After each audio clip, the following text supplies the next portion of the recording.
Welcome back. Today, we're diving into one of the most resilient and effective defenses in chess, the Caro-Kann. White opens with e4, and your response is c6. This is the Caro-Kann defense. White gains early control of the center, and that's when we respond with d5. Our main goal here is to challenge the center immediately. Now, since we're putting pressure on White's pawn, White has three main options. They can capture our pawn, push forward, or defend their pawn. We'll go through each of these variations, but I'll keep it simple with a clear game plan that works in any situation. So, pay close attention because the next few minutes will be key. First, let's understand the purpose and position of each piece, starting with these two pawns, our tools for controlling and challenging the center. And that's why we play d5. Now, let's say, for example, White captures this pawn. We'll just recapture, simplify the center, and enter the exchange variation of the Caro-Kann after White's move. Now, let's talk about this knight. In almost all cases, you will place this knight on the c6 square because the main purpose of this knight is to apply pressure on all these central pawns.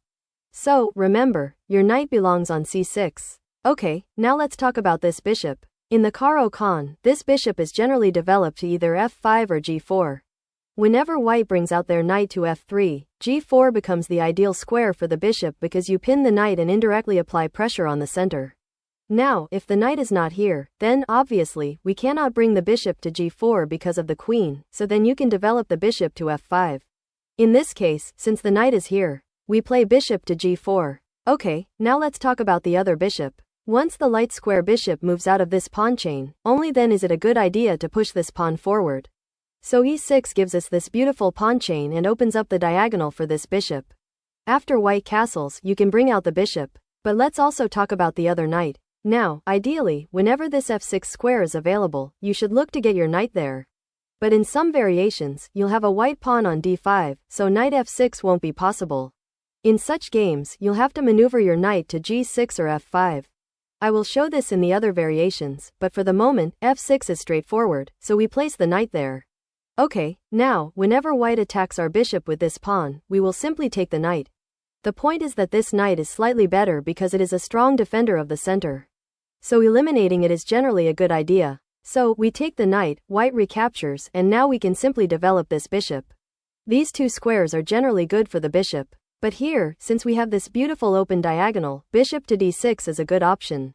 Next, king safety is important, so we castle on the king side. And finally, it's time to bring out the gorgeous lady, our queen. But right now, it is defending the knight, so we need to do something about this bishop. Let's attack it with h6. Push it back even further, and this gives us a wonderful opportunity to exchange the bishops, demolish White's pawn structure, and ultimately weaken their king. In fact, you can take immediate advantage of this. Can you find the idea? Yes, we have queen b6 going after both these pawns. We are ready to pull the trigger and fire on this exposed king. It's just move number 14, and these are the kinds of superior positions you can get by playing the Caro-Kann opening.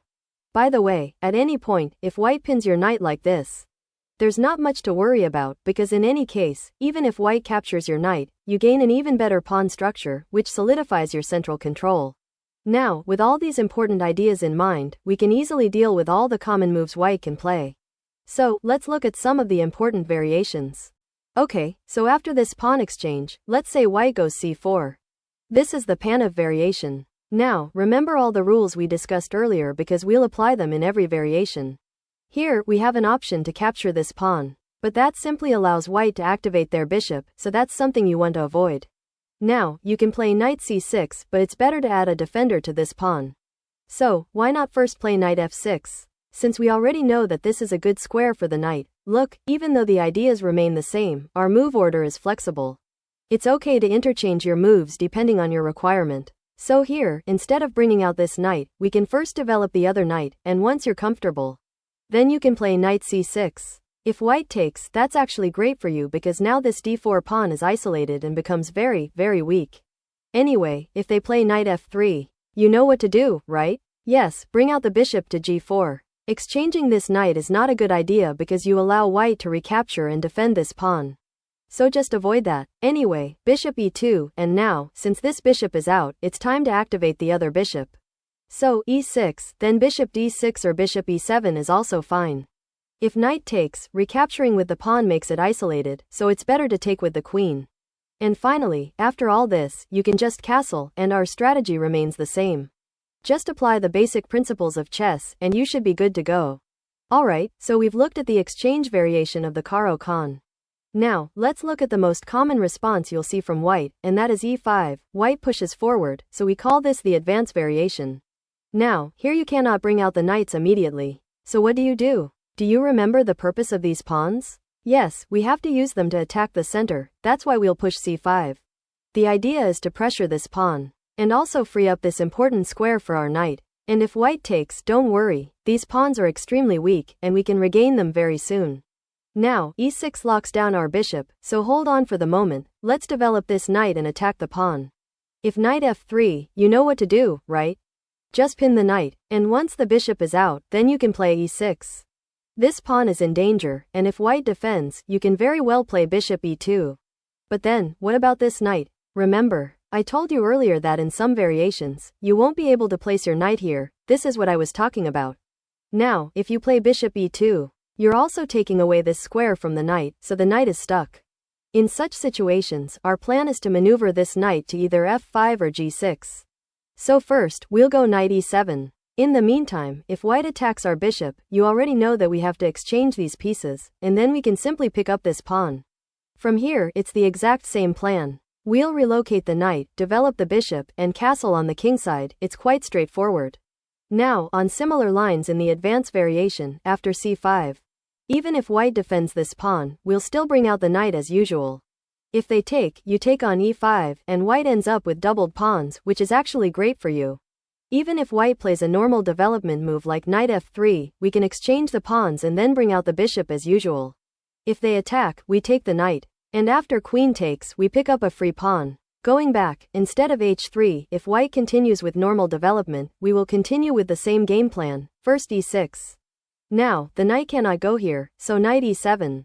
If white tries something like bishop g5, we again have this brilliant queen b6 double attack, and white ends up in serious trouble. Going back, if white continues normally, it's the same plan, just reposition your knight, then develop the other bishop and castle kingside. If you're an aggressive player, you can also break with f6. Exchange these pawns, queen b6 is always a good option, and you can attack along the f-file. So we've looked at the exchange variation and the advance variation. But what if white tries to defend this pawn? When white tries to defend this pawn, let's look at knight c3 first. We're getting the opportunity to break the center, so let's just go for it.